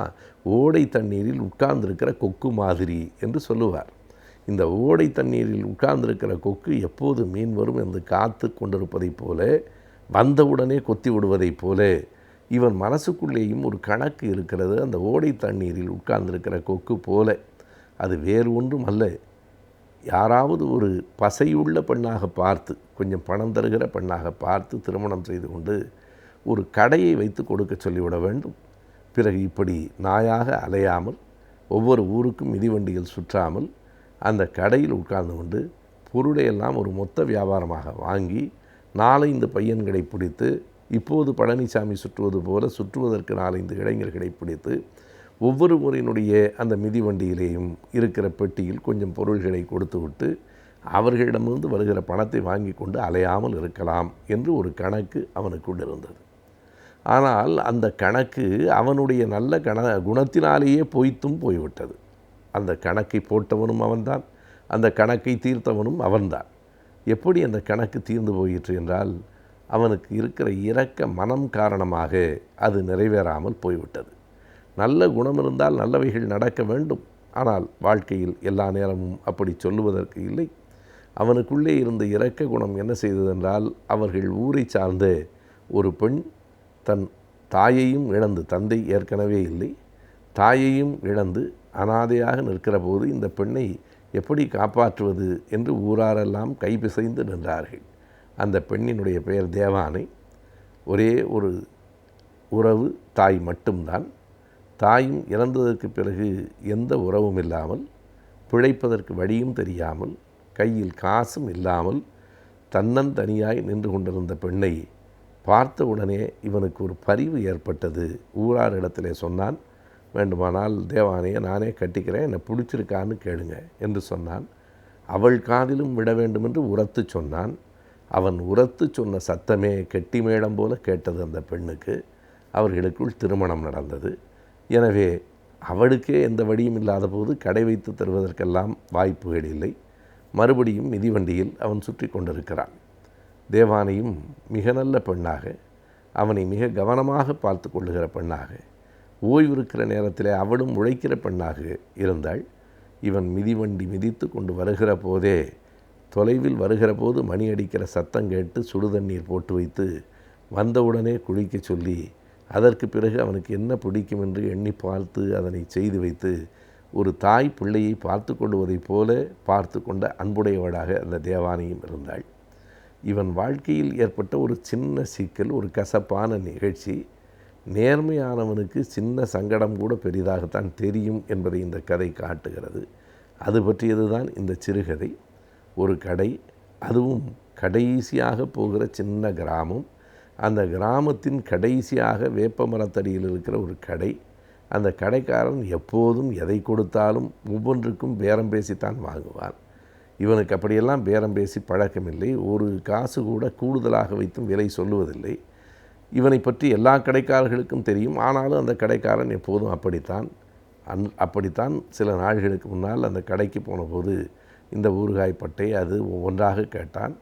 இதோ புதுசாக ஒரு கேக் வந்திருக்கு, வாங்கிக்கிறீங்களானாச்சு என்று இவன் சொன்ன உடனே அவன் பார்த்தான். எவ்வளவு? 10 ரூபா, 25 கேக் இருக்குது என்று சொன்ன உடனே, நீ 1 ரூபாய்க்கு கூட விற்கலாம் என்று சொன்னான். 9 ரூபாய்க்கு கொடுப்பா என்று அவன் கேட்டான். 10 ரூபா தான். சரி 9.5. என்ன இவனோட பேரம் பேசிக்கிட்டு 10 ரூபான்னா வாங்கிக்க, இல்லைன்னா வேண்டான்னா. இல்லை வேண்டாம், எனக்கு கேக் வேண்டாம் அப்படின்னு சொல்லிட்டான். சரி என்று எல்லாவற்றையும் எடுத்துக்கொண்டு திரும்ப வருகிற போது தான் சட்டென்று ஒரு பொறி பட்டது. அந்த கேக்கை எடுத்து வைத்தோமா இல்லையா என்று தெரியவில்லை. பையை எடுத்து அந்த மரப்பெட்டியை திறந்து பார்த்தான். கேக் இல்லை. மறுபடியும் அவ்வளவு தூரம் தொலைவாக போக முடியாது. மீண்டும் 3 நாட்களுக்கு பிறகுதான் அந்த கடைக்கு போவான். 3 நாட்களுக்கு பிறகு போய் கேட்டபோது, கேக்கெல்லாம் எடுத்துகிட்டு போயிட்டு மறுபடியும் என்ன வந்து கேட்குற என்று கேள்வி கேட்டதற்கே அவன் கோபப்பட்டான். இவனுக்கு புரிந்து போயிற்று, கடைசியாக அந்த கடை தான். அதற்கு பிறகு எங்கும் போகவில்லை. கண்டிப்பாக கேக் அவனிடத்தில் தான் இருக்கிறது. 10 ரூபாயை ஏமாந்து விட்டோமே என்கிற வருத்தத்தில் அடுத்தடுத்த 2-3 நாள்களில் பொருள்களுக்கு கொஞ்சம் கொஞ்சமாக விலையை கூட்டி கொடுத்து அந்த 10 ரூபாயை எப்படியோ வேறு வழியில் இவன் வாங்கிவிட்டான். ஆனால் இவனுக்கு மனத்தில் ஒரு முள்ளாய் அது குத்தியது. அவன் தவறு செய்தான் என்பதற்காக நாமும் தவறு செய்யலாமா? எப்படி இது நியாயம் என்று அந்த குழப்பத்திலேயே இருந்தவன் வீட்டுக்கு போய் தேவானை இடத்திலே சொன்னான். சரி விடு, முடிஞ்சு போச்சு என்றாள் அவள். அது எப்படி? நாய் கடிக்குதுன்னு சொல்லி நாம் திரும்பி கடிக்கலாமா என்றாள். அதுக்காக ஏன் இப்படி மனசை போட்டு குழப்பிக்கிட்டு இருக்கிற? விடு, வெறும் 10 ரூபாய் தான். ஆனால் நாணயமானவர்களுக்கு அதனை தவறாக சம்பாதித்து விட்டால் இரவில் தூக்கம் இருக்காது என்பதை இந்த கதை காட்டுகிறது. எனவே அது சரியா தவறா, திரும்ப கொடுத்து விட வேண்டுமா, அப்படி வாங்கியிருக்கக்கூடாதா என்கிற இந்த விவாதம் அவர்களுக்குள் நீண்டு கொண்டிருந்தது, அவர்களின் வாழ்க்கையைப் போல என்று அந்த கதை முடியும். எனவே மிக அழகான தொடர்களால் ஒரு சின்ன செய்தி, ஒரு நாணயமானவனின் நெஞ்சம் எப்படி உறுத்தும் என்பதை எடுத்துச் சொல்கிற மிக நல்ல கதை அந்த கள்ளம் என்கிற கதை. இணையதளத்தை முறையாக பயன்படுத்தினால் பயன்கள் பல உண்டு. குறைந்த முதலீட்டில் அதிக லாபம் எப்படி பெறலாம் என்பதை பற்றி இன்றைய ஆலோசனை நேரத்தில் வணிகம் பகுதியில் தெரிந்து கொள்ளலாம்.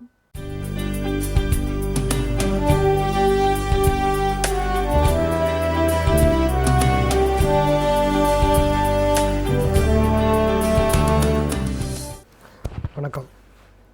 நம்ம இதுக்கு முன்னாடி வந்திருந்த வாரங்களில் நம்ம ஒரு பிஸ்னஸ்க்கு என்ன மாதிரியான ஃபைனான்ஸ்லாம் அரேஞ்ச் பண்ணோம், அந்த பிஸ்னஸை ஃபார்ம் பண்ணுறது எப்படி பண்ணணும், என்ன மாதிரி டேக்ஸஸ்லாம் இருக்குது, என்ன மாதிரி விதத்தில் நம்ம பணம் வாங்க முடியும், ஒரு லோனுக்கோட பேர் என்ன, அதோட டைப் என்ன, என்ன மாதிரி இன்வெஸ்ட்மெண்ட்ஸ்லாம் நம்ம வாங்க முடியும், ஒரு கம்பெனியை வந்து சாதாரண ஆரம்பித்ததுலேருந்து கடைசி வரைக்கும் எடுத்துகிட்டு போகிறதுக்கு சீடு கேபிட்டல்லேருந்து ஆரம்பித்து வெஞ்சர் கேபிட்டல், ப்ரைவேட் equity, அந்த மாதிரி பப்ளிக் இஷ்யூ, லிஸ்டிங், இந்த மாதிரி நிறைய ஆப்ஷன்ஸ் இருக்குங்கிறதெல்லாம் நம்ம சொல்லியிருந்தோம். டோட்டலாக நம்ம இது வரைக்கும் கவர் பண்ணியிருந்த எல்லா டாப்பிக்குமே பார்த்திங்கன்னா ஒரு பிஸ்னஸும் ஒரு ஃபைனான்ஸையும் சேர்ந்து நடத்துறதுக்கு என்னென்ன தேவைங்கிறத நம்ம சொல்லியிருந்தோம். இப்போ வர வாரங்களில் வந்து இல்லை இந்த வாரத்துலேருந்து என்ன பண்ணுவோன்னா ஒரு இன்வெஸ்ட்மெண்ட்டாக எப்படி அப்ரோச் பண்ணணும் அப்படிங்கிறது. அதாவது வந்து மொத்தம் 3 டைப் ஆஃப் இல்லை 4 டைப் ஆஃப் பீப்புள் இருப்பாங்க. ஒருத்தரை நம்ம அப்ரோச் பண்ணாங்கன்னா, ஒன்று வந்து அவங்க வந்து சேலரிடு இல்லாத ஒரு பிஸ்னஸ் பீப்புள். நான் பேசிகிட்டு இருக்கிறது எல்லாமே வந்து ஒரு பிஸ்னஸ் கிளாஸ் பேசிகிட்டு இருக்கேன். அதுலேயும் வந்து ஒரு சேலரிடு பீப்புளையும் சேர்த்துக்கலாம். இப்போ வந்து ஒருத்தர்கிட்ட பேசுகிறோம், அவங்க வந்து உங்களுக்கு பணம் வேணுமா அப்படின்னு கேட்டோன்னா, ஒன்று பணம் வேணும் இல்லை வேண்டாம் அப்படிங்கிற ஆப்ஷன் தான் வச்சுருப்பாங்க. பணம் வேணும்னா ஒன்று வந்து பர்சனல் யூஸுக்கு இருக்கணும், இல்லைனா பிஸ்னஸ் யூஸுக்கு இருக்கணும். ஸோ உடனே பணம் வேணும்னா அதுக்குண்டான சொல்யூஷன்ஸ் எல்லாமே நம்ம இதுக்கு முன்னாடி வந்திருந்த வாரங்களில் ஃபுல்லாகவே கவர் பண்ணியிருந்தோம். அதாவது ஒரு பிஸ்னஸ் நடத்துறதுக்கு உண்டான ஃபைனான்ஷியல் பணம் வேணுங்கிறது எல்லாம். ஒரு இண்டிவிஜுவல் பண தேவைகளை பற்றி நம்ம இது வரைக்கும் கவர் பண்ணலை, இது இனிமேல் பார்க்கலாம். அதே மாதிரி அடுத்தது வந்து சப்போஸ் அவர் வந்து பணம் தேவையில்லை அப்படின்னு சொல்லிட்டாருன்னா, உங்களுக்கு உங்களோட பிஸ்னஸை டெவலப் பண்ணணுமா, இல்லை நீங்கள் உங்களோட சேல்ஸை டெவலப் பண்ணணுமா, ஒருத்தர் ஒர்க் பண்ணுறாரு, அவருக்கு வந்து இந்த கொஸ்டின் அப்ளை ஆகாது. ஒரு பிஸ்னஸ் நடத்துகிறவங்களா இருந்தாங்கன்னா ஒரு சேல்ஸை எப்படி டபுள் பண்ணுறது, என்ன மாதிரி பண்ண முடியுங்கிறத பற்றி நம்ம கவர் பண்ணியிருந்தோம். ஸோ அதில் வந்து என்ன மாதிரி டெக்னிக்ஸு, டிஜிட்டல் மீடியா, என்ன மாதிரி மார்க்கெட்டிங்லாம் நம்ம யூஸ் பண்ணலாம், பிராண்டிங்னா என்ன மாதிரி அட்வர்டைஸ்மெண்ட் பண்ணணும், எந்த மாதிரி ப்ராடக்ட்டுக்கு எப்படி அட்வர்டைஸ்மெண்ட் பண்ணணும் அப்படிங்கிறத வந்து நம்ம சொல்லியிருந்தோம். ஓவராலாக எல்லாம் கவர் பண்ணி இந்த டாபிக்ஸ் பார்த்திங்கன்னா ரொம்ப மைக்ரோ லெவலில், ரொம்ப டீப்பாக இல்லாமல் ஒரு மீடியம் டு மைக்ரோ லெவல் வரைக்கும் நம்ம சொல்லியிருந்தோம். இதுலேயே இதுக்கு அடுத்தது பார்த்திங்கன்னா இதுவும் தேவையில்லை, பணமும் தேவையில்லை, மார்க்கெட்டிங்கும் தேவையில்லை அப்படின்னாங்கன்னா அவங்களுக்கு வந்து எதுவும் ட்ரபிள்ஸ் இருக்கா, உங்கள் பிஸ்னஸ் ரிலேட்டடாக ஏதாவது இஷ்யூஸ் இருக்கா. இஷ்யூஸ் இருக்குன்னா ஒன்று வந்து பேங்க்லேருந்து எதுவும் பிரச்சனை இருக்குது, ஃபினான்ஷியல் ரிலேட்டடாக என்ன பிரச்சனை இருக்குது, இல்லை ஒரு லேபர் ரிலேட்டடாக ஏதாவது இஷ்யூஸ் இருக்கா அப்படிங்கிறத தெரிஞ்சோன்னா அதை நம்ம ஹேண்டில் பண்ணுவோம். மொத்தம் வந்து இது 3 தான் ஒரு பிஸ்னஸ் பீப்புளுக்கு இந்த 3 எண்டு இருக்கும். இந்த 3 இல்லைன்னா டெஃபினட்டாக வந்து அவர் ஒரு இன்வெஸ்ட்மெண்ட் பண்ணக்கூடிய பர்சனாக தான் இருக்க முடியும். இன்வெஸ்ட்மெண்ட் பண்ணக்கூடிய பர்சன்னா இந்த 3த்துலேயும் இல்லாதவங்க வந்து ஒன்று பிஸ்னஸ் பீப்புளாக இருந்தாங்கன்னா அந்த 3 இருக்கும். அந்த 3த்துலேயும் இல்லாத பிஸ்னஸ் பீப்புளாக இருந்தாங்கன்னா அவங்க ஒரு இன்வெஸ்டராக இருப்பாங்க, இல்லை நிறைய கம்பெனிஸை டெவலப் பண்ணிகிட்டு இருப்பாங்க, நல்லா வெல் செட்டில்டாக இருப்பாங்க. அப்படி இல்லைன்னா முதல்ல சொன்ன 3த்துலேயும் இல்லாதவங்க வந்து டெஃபினட்டாக சேலரிடு கிளாஸாக இருப்பாங்க, அவங்க இன்வெஸ்ட்மெண்ட் ரிலேட்டடாக தான் பேச முடியும். ஸோ அப்படின்னு பார்த்தீங்கன்னா டோட்டலாக பார்த்தீங்கன்னா ஒரு ஹியூமன் எடுத்துக்கிட்டோன்னா ஃபைனான்ஷியல் ரிலேட்டடாக எடுத்து பார்த்தோன்னா இந்த 4 எண்டு தான் மேக்ஸிமம் இருக்க முடியும்.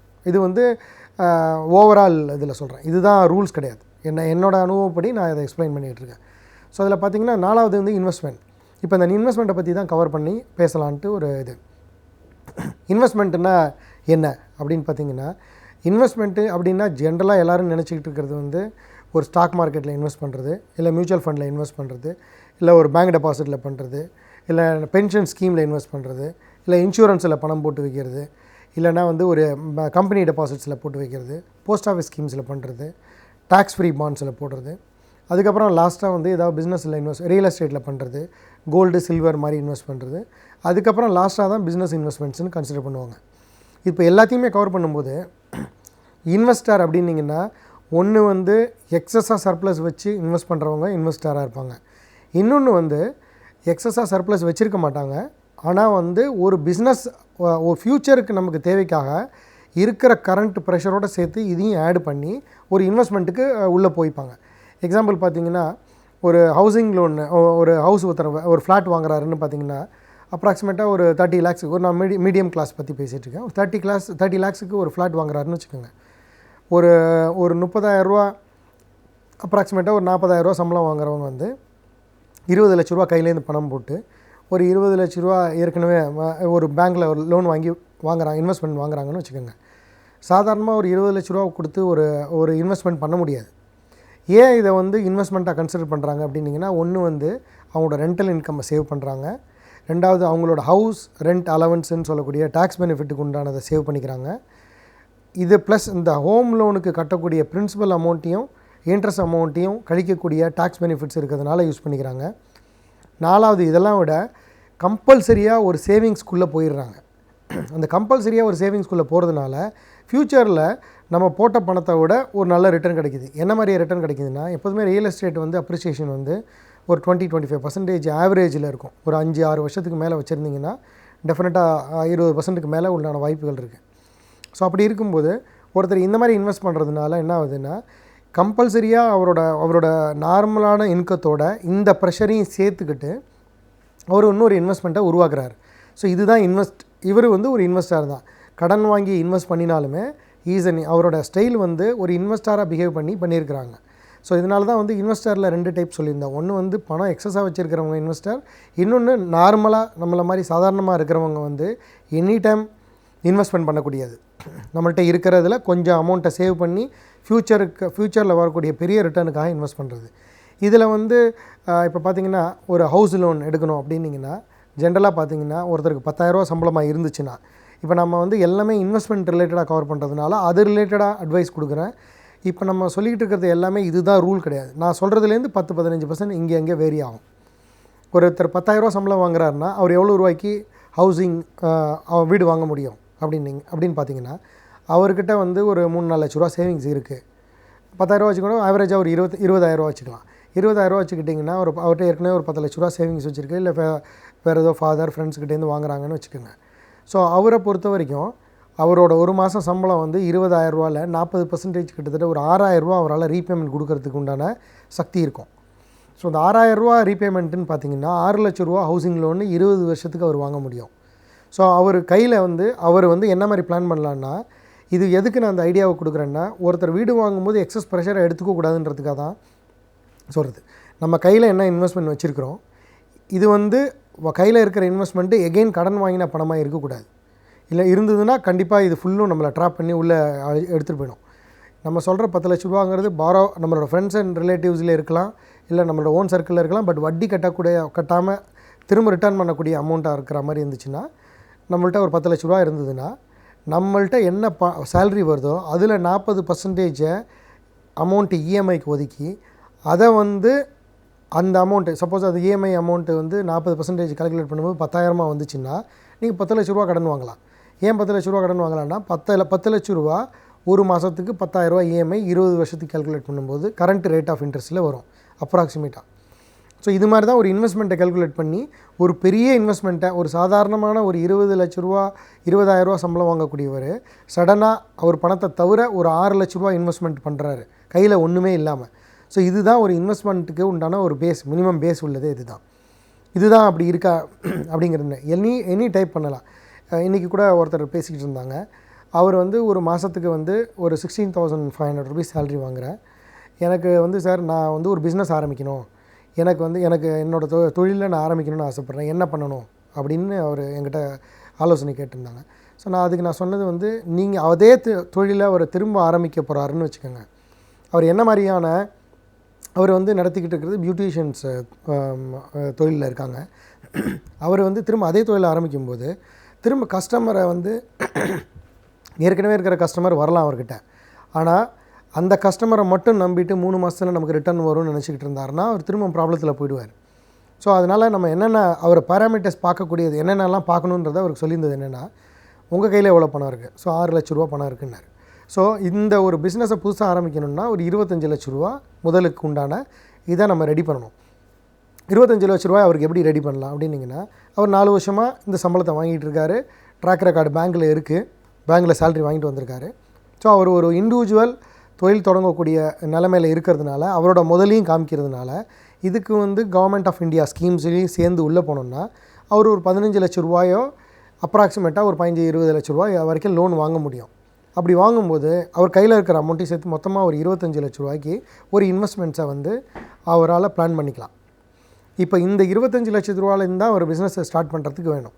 ஸோ இதில் வந்து என்ன அடுத்த ஸ்டெப்பை பார்க்கணும், இதுக்கப்புறம் அவர் என்னென்ன பார்க்கணுன்னு நான் சொல்லியிருந்தேங்கிறத வந்து ஃபர்தர் வரக்கூடிய வாரங்கள் எக்ஸ்பிளைன் பண்ணுறேன். நன்றி, வணக்கம். டாக்டர் கார்த்திகேயன் அவர்கள் ஒவ்வொரு வாரமும் நமக்கு பயனுள்ள பல தகவல்களை நம்மிடையே பகிர்ந்து கொண்டு வருகிறார்கள். அந்த வகையில் இன்றைக்கு இவர் கற்றுக்கொண்ட பல விஷயங்களை நம்மிடையே பகிர்ந்து கொள்ள வந்திருக்கிறார். அவற்றை கவனிக்கலாம். நிகழ்ச்சியில் நிறைவு பகுதியாக வரவிருப்பது கற்றலும் கற்பித்தலும்.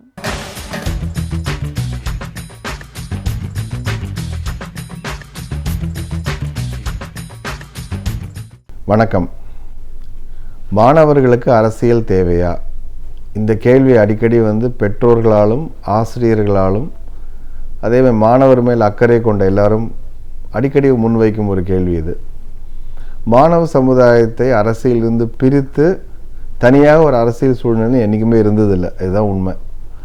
ஆனால் எங்கேயோ அதாவது மாணவர்கள் வழி தவறி அரசியலுக்கு போயிடுவாங்க, இல்லை அரசியல் சக்திகள்னால மாணவர்கள் அவருடைய நோக்கங்கள்லேருந்து வெளியில் வந்துடுவாங்க. படிப்பு கேட்டுரும், வேலை கேட்டுரும், தான் உண்டு தன்னோட வேலை உண்டுன்னு இல்லாமல் எதுக்கு இதெல்லாம் இப்படிங்கிறது தான் அதிகப்படியாக குறிப்பாக எங்கே சொல்ல மத்திய தட்டு அங்கே தான் இருக்குது. இந்த மாதிரி ஒரு மனோபாவம், நம்ம உண்டு நம்ம வேலை உண்டுன்னு இருக்க வேண்டியதானே, எதுக்கு இந்த பொது பிரச்சனைகள்லாம் போயிட்டு சமூக பிரச்சனைகள்லாம் தேவையா? ஏன்னா ஒவ்வொருத்தருக்கும் வாழ்க்கையில் தான் முன்னுக்கு வர்றதுங்கிறதே பெரிய காரியம். தான் நல்லா படித்து வேலைக்கு ஒன்று இதை விட்டுட்டு இந்த நேரத்தில் வேறு வேலைக்கு போகணுமா அப்படின்ட்டுருக்கு. ஆனால் உள்ளூர் பக்கத்தில் பார்த்திங்கன்னா எங்கெங்கெல்லாம் சமூகத்தில் ஒரு பெரும் நிகழ்வு, அரசியல் மட்டும் இல்லை, அது எதுவாக இருந்தாலும் அங்கே எல்லா இடத்துலையும் இளைஞர்களோட பங்கு இருந்திருக்கு. இளைஞர்களோட பங்கு இல்லாமல் எந்த சமூக நிகழ்வும் நடந்ததில்லை, சமூக மாற்றங்கள் நடந்ததே கிடையாது. இப்போது இந்தியாவினுடைய விடுதலைன்னு எடுத்துட்டிங்கன்னா அதில் எல்லாரும் இளைஞர்கள் முழுமையாக இருந்தாங்க. அவங்கெல்லாம் என்ன பண்ணாங்க, படிப்பை வேண்டான்னு விட்டுட்டு வெளியில் வந்தாங்க. ஸோ இன்றைக்கு நமக்கு இந்திய நாட்டின் விடுதலைன்னு கிடைச்சதுக்கு முக்கியமான காரணம் தலைவர்கள் மட்டும் கிடையாது, தலைவர்கள் பின்னால் போன இந்த தொண்டர்கள். அந்த தொண்டர்களில் பெருவாரியானவர்கள் இளைஞர்கள் தான். அவங்க தன்னோட படிப்பை, தன்னுடைய இளமையை, தன்னுடைய குடும்ப சூழ்நிலையை, சுகங்களை, சொத்துக்களை விட்டுட்டு வெளியில் வந்ததுனால தான் இன்றைக்கி நம்ம இங்கே உட்காந்து பேசிக்கிட்டு இருக்கோம். நீங்கள் கேட்குறீங்க, நான் இன்றைக்கி பேசுகிறேன்னா அது காரணமே என்கிட்ட சுதந்திரம் தான். அந்த சுதந்திரம் வரத்துக்கும் இளைஞர்கள் தான் காரணமாக இருந்தாங்க, பெருவாரியாக இளைஞர்கள் தான் காரணமாக இருந்தாங்க. எங்கெங்கெல்லாம் ஒரு நிகழ்ச்சி நடக்குதோ, அதாவது என்ன சொல்ல, முக்கியமான ஒரு சமூகத்தை மாற்றக்கூடிய நிகழ்வுகள், போக்குகள் நடந்தாலும் அங்கே இளைஞர்களுடைய பங்களிப்பு கண்டிப்பாக இருக்கும். 1965 இங்கே நடந்த மொழிப்போர், அப்போ நடந்தப்போ இளைஞர்கள் தான் இருந்தாங்க, முழுமையாக உள்ள இளைஞர்கள் தான். அந்த இளைஞர்களுடைய சக்தியை புரிந்து கொள்ளாமல், அவர்களுடைய குரலை புரிந்து கொள்ளாமல், அவங்களுடைய நோக்கத்தை புரிந்து கொள்ளாமல் போகும்பொழுது அரசாங்கங்கள் கவிழ்கின்றன. இல்லை அரசாங்கம் அதற்கு நேரெதிராக இயங்கும் பொழுது அரசியல் மாற்றம் நடக்குது. இதுதான் தொடர்ந்து நம்மளுக்கு உலகம் பூரா சொல்லி வச்ச விஷயம். இங்கே நம்ம ஊரில் தமிழ்நாட்டில் மட்டும் இல்லை, உலகம் முழுக்க நடக்கக்கூடிய விஷயங்கள். மக்களுடைய உரிமைகளுக்காக மக்கள் போராடும் பொழுது அதை புரிந்து கொள்ளாத ஆட்சியாளர்கள், அரசாங்கங்கள் எதுவாக இருந்தாலும் அது தூக்கி எறியப்படுகிறது. காலகட்டத்தில் அதான் நடந்துக்கிட்டு இருக்குது.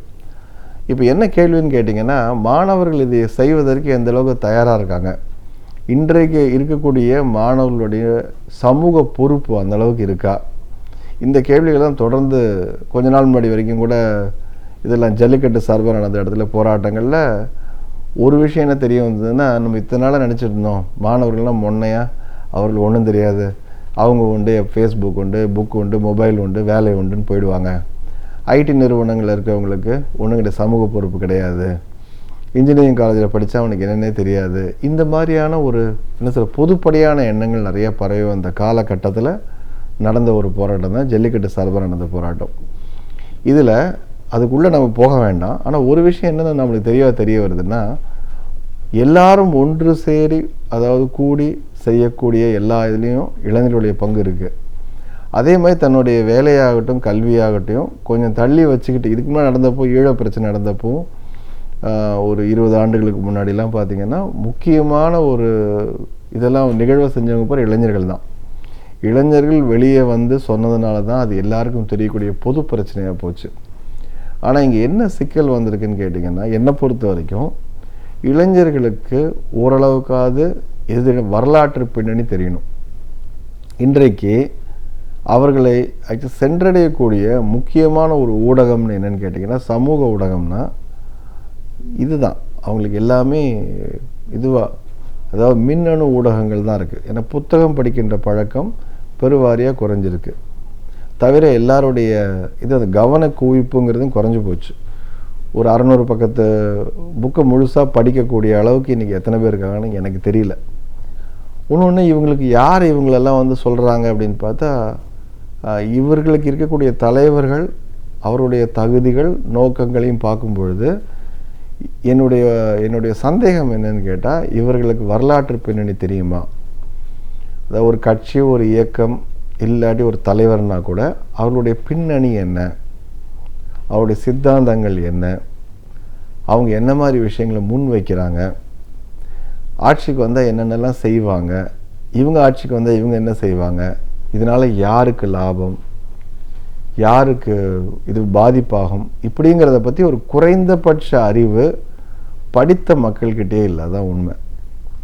நான் அடிக்கடி கேட்கறது என்னோட இதில் வகுப்பில் கேட்கறது உண்டு. இப்போ இடதுசாரினா என்ன, வலதுசாரினா என்ன, இது திராவிட அரசியல் என்ன, தலித் அரசியல் என்னன்னு கேட்கும்பொழுது திரும்ப திரும்ப மனிதர்களை பற்றிய அபிப்பிராயங்களை சொல்கிறாங்களே ஒழிய யாருமே எதையுமே புத்தகங்கள் மூலமாகவோ இல்லை ஒரு சொற்பொழிவு மூலமாகவோ இல்லை நல்லா யாராவது ஒருத்தர் படித்தவர் அவர் சொன்ன கருத்துக்களை கூட கேட்காமல் ரொம்ப பொத்தாம்பொதுவான ஒரு அபிப்பிராயங்களை வச்சுருக்காங்க. இவர் நல்லவர், இவருக்கு அவர் பரவாயில்ல, அவர் மோசம், அவர் வந்தால் சரி கிடையாது, இவர் இப்படி எப்படின்னு சொல்லி தனிநபர் பற்றிய அபிப்பிராயங்கள் தான் இங்கே அதிகமாக இருக்குது. இன்னொருத்தர் ஒரு ஸ்டெப் மேலே போய் சொல்லுவாங்க, அரசியல் கட்சிகளுக்கு சித்தாந்தமே கிடையாது, எல்லாத்தையுமே சாடுற மாதிரி ஒரு எண்ணத்தில். அவங்களுக்கு தேவை என்னங்க, எல்லாமே இதுதான், அத்தனையுமே எனக்கு ஒரே குட்டையில் உருண மட்டைகள். மிக மிக தவறான ஆபத்தான ஒரு எண்ணம் இது. கட்சிகளுக்கு சித்தாந்தங்கள் இருக்குது. ஒரு அதாவது கட்சி தோன்றுவதற்கான ஒரு தேவை, சமூக தேவை ஒன்று இருக்குது. அந்த சமூக தேவையின் காரணமாக தான் அந்த கட்சி உள்ளே வருது. அப்போது அதை நோக்கி தான் அங்கேருந்து எந்த அளவுக்கு அவங்க வந்து அதிலேருந்து இது இல்லாமல் அதாவது மீறாமல் பயணம் செஞ்சாங்கங்கிறது வேறு விஷயம். ஆனால் இந்த ஒரு கட்சினா அதற்கான வெளி இது, அதற்கான நோக்கம் இது, அதற்கான மக்கள் இவர்கள் அவருடைய அரசியல் முன்வைக்கிறாங்கன்னா அப்படிங்கிறது எல்லா கட்சிகளுக்கும் இருக்குதுங்க. எந்த கட்சி வேணால் எடுத்து பாருங்கள், ஒவ்வொன்றுத்துக்கும் ஒரு நோக்கம் இருக்குது. அது இல்லாமல் இருந்த எல்லா இதுவும் கட்சிகளும் காணாமல் போய்விட்டன. ஒரு கட்சி பல ஆண்டுகளாக இருக்குது அப்படின்னா, பல ஆண்டுகளாக இருக்குன்னா கண்டிப்பாக அதற்குன்னு ஒரு சித்தாந்தம் இருக்குது, ஒரு நோக்கம் இருக்குது, அதுக்குன்னு தலைமை இருக்குது, அதுக்குன்னு ஒரு செயல்பாடுகள் இருக்குது. இதுதான் முதல்ல அடிப்படையான விஷயம். என்னென்னா, கட்சி சார்பு இல்லாமல் கட்சிகள் சொல்லக்கூடிய, அரசியல் சொல்லக்கூடிய, சமூக இயக்கங்கள் சொல்லக்கூடிய செய்திகள் என்ன, சித்தாந்தங்கள் என்ன, இதை பற்றி ஒரு ஓரளவுக்கான புரிதல் ரொம்ப அவசியம் நினைக்கிறேன்.